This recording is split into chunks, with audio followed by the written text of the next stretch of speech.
Assalamualaikum warahmatullahi wabarakatuh. Selamat pagi dan selamat pagi juga kepada Ibu Cindy Widati SE, MSI, CPFM, CAVP yang telah kan memberikan kesempatan kepada saya. Oke, di sini saya akan menjelaskan tentang apa itu tax avoidance. Sebelum memulai menjelaskan materi pada hari ini, saya akan memperkenalkan diri terlebih dahulu. Saya Atsanova Lubis sebagai moderator dan juga sebagai pemateri pada hari ini. Oke, yang pertama itu apa itu tax avoidance? Tax avoidance itu adalah tindakan legal yang dilakukan wajib pajak untuk meminimalkan atau mengurangi beban pajak yang harus dibayar. Praktek ini juga dilakukan dengan memanfaatkan celah ataupun yang biasa disebut loopholes atau ketentuan-ketentuan yang diizinkan dalam undang-undang perpajakan di Indonesia. Dan di dalam tax avoidance itu ada indikator lah. Yang pertama itu ada wajib pajak ataupun perusahaan berusaha membayar pajak sedikit lebih sedikit atau kurang dari yang seharusnya terutang dengan memanfaatkan kewajaran interpretasi hukum pajak. Yang kedua itu ada wajib pajak berupaya melakukan penundaan pembayaran pajak, dan yang terakhir itu ada wajib pajak berusaha agar pengenaan pajak bukan atas keuntungan sebenarnya yang diperoleh. Kemudian itu ada bentuk-bentuk tax avoidance, itu terbagi menjadi tiga. Yang pertama itu ada transfer pricing atau penetapan harga transaksi antar perusahaan afiliasi secara tidak wajar untuk memindahkan laba ke negara dengan pajak rendah. Yang kedua itu ada thin capitalization, yaitu perusahaan memperbesar utang agar biaya bunga tinggi sehingga laba kena pajak berkurang. Dan yang ketiga itu ada control foreign corporation atau biasa disebut dengan CFC scheme. Nah, yaitu apa? Itu mendirikan anak perusahaan di negara pajak rendah untuk menunda atau mengurangi pembayaran pajak. Kemudian itu adalah penyebabnya dari tax avoidance itu apa aja sih? Yang pertama itu ada tingginya tarif pajak, yang kedua itu ada celah dalam peraturan pajak, yang ketiga itu ada lemahnya pengawasan pajak. Yang keempat itu ada pemanfaatan teknologi dan transaksi internasional. Kelima itu ada globalisasi dan perusahaan multinasional. Dan yang terakhir itu ada keinginan memaksimalkan laba. Oke, kemudian itu ada alasan perusahaan melakukan tax avoidance. Yang pertama itu adalah meningkatkan laba bersih perusahaan tersebut. Yang kedua itu efisiensi arus kas atau yang biasa disebut dengan cash flow. Yang ketiga itu tentu saja dengan tekanan dan pemegangan saham untuk menaikkan profit perusahaan. Yang keempat itu ada persaingan bisnis, dan yang terakhir itu atau yang kelima itu koneksi politik atau karakter eksekutif. Oke, selanjutnya itu ada dampak tax avoidance di Indonesia itu terbagi menjadi dua, ada dampak positif dan dampak negatif ya. Dampak positifnya itu ada mengurangi beban pajak perusahaan, kemudian itu ada meningkatkan efisiensi, kemudian juga ada meningkatkan daya saing, dan yang terakhir itu ada memanfaatkan fasilitas pajak secara legal. Dan dampak negatifnya itu adalah mengurangi penerimaan negara, yang kemudian itu menimbulkan ketidakadilan pajak juga. Kemudian ada menurunkan kepatuhan pajak, kemudian juga ada resiko pemeriksaan dan sanksi, dan yang terakhir itu adalah merusak reputasi perusahaan tersebut.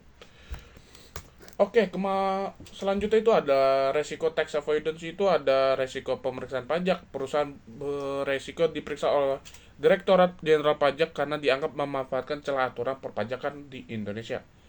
Yang kedua itu adalah resiko sanksi administratif, yaitu perusahaan dapat dikenakan denda, bunga, atau koreksi pajak apabila ditemukan pelanggaran. Yang ketiga itu ada resiko hukum jika tax avoidance ini berubah menjadi tax evasion atau penggelapan pajak. Perusahaan dapat dikenakan sanksi pidana perpajakan yang ada di Indonesia.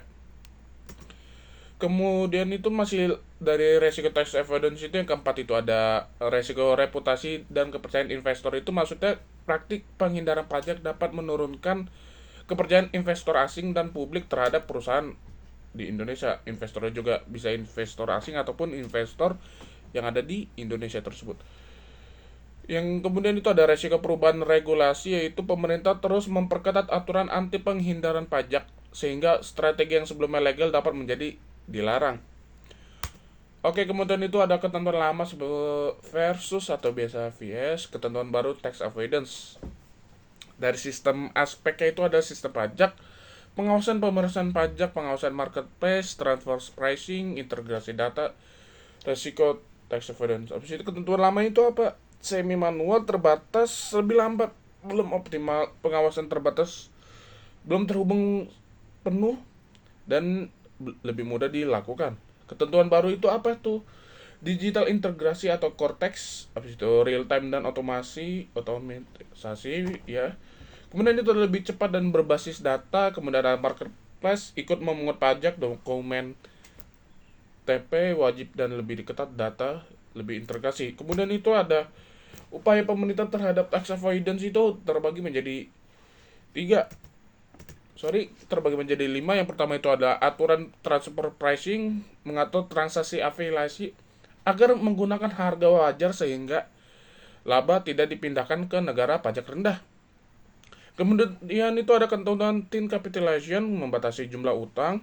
Kemudian ada aturan control foreign corporation atau CFC, mencegah pajak menunda laporan penghasilan melalui anak perusahaan. Kemudian itu ada SAR atau GAA, SAR dan GAR, memberikan kewenangan kepada otoritas pajak atau untuk menolak atau mengabaikan transaksi yang tidak memiliki tujuan bisnis nyata. Dan terakhir ada Automatic Exchange of Information atau AEOI, sistem pertukaran informasi keuangan antar negara secara otomatis untuk mendeteksi praktik penghindaran pajak. Nah, studi kasusnya itu ada studi kasus tax avoidance itu di under invoicing ekspor sawit oleh Wilmar International dan Musim Mas Group. Yaitu pemerintah Indonesia melalui Kementerian Keuangan melakukan penyelidikan terhadap perusahaan sawit besar yaitu Wilmar International dan Musim Mas Group terkait dugaan praktik under invoicing ekspor minyak sawit. Praktik ini diduga dilakukan dengan melaporkan nilai ekspor lebih rendah dari harga sebenarnya. Bentuk praktiknya itu adalah perusahaan melaporkan harga ekspor di bawah harga pasar. Tujuannya untuk mengurangi wajib pajak dan bea ekspor. Keuntungan perusahaan dapat dialihkan ataupun disembunyikan sehingga laba karena pajak menjadi lebih kecil. Dampaknya terhadap negara itu ada 4: berkurangnya penerimaan pajak, kerugian negara dari sektor ekspor daya alam, menurunnya transparansi perdagangan, dan ketidakadilan bagi perusahaan yang taat pajak. Upaya pemerintah itu memperketat pengawasan ekspor, meningkatkan pemeriksaan wajib pajak, dan memperkuat anti aturan penghindaran pajak. Kesimpulan dari kasus ini adalah kasus dugaan under invoicing oleh Wilmar dan Musimas Group ini menunjukkan bahwa praktik tax avoidance dapat dilakukan melalui manipulasi nilai ekspor untuk mengurangi nilai pajak tersebut. Oleh karena itu, pemerintah perlu memperkuat pengawasan dan regulasi perpajakan agar menerima negara terjaga. Oke, kesimpulannya dari materi ini adalah tax avoidance merupakan upaya pengurangan beban pajak secara legal dengan memanfaatkan celah dalam peraturan perpajakan. Praktik ini dapat dilakukan melalui berbagai cara sebagai transfer pricing, thin capitalization, dan control foreign corporation atau CFC. Meskipun dapat memberikan keuntungan bagi perusahaan, tax avoidance juga menimbulkan dampak negatif seperti berkurang penerimaan negara, ketidakadilan pajak, menurunnya kepatuhan wajib pajak. Oleh karena itu, pemerintah harus memperkuat pengawasan dan regulasi perpajakan melalui aturan anti penghindaran pajak, pertukaran informasi internasional, serta peningkatan pemeriksaan pajak agar praktik tax avoidance ini dapat diminimalkan dan penerimaan negara tetap terjaga. Oke, sekian yang dapat saya sampaikan. Mohon maaf dalam penyampaian saya masih kurang sempurna. Wassalamualaikum warahmatullahi wabarakatuh.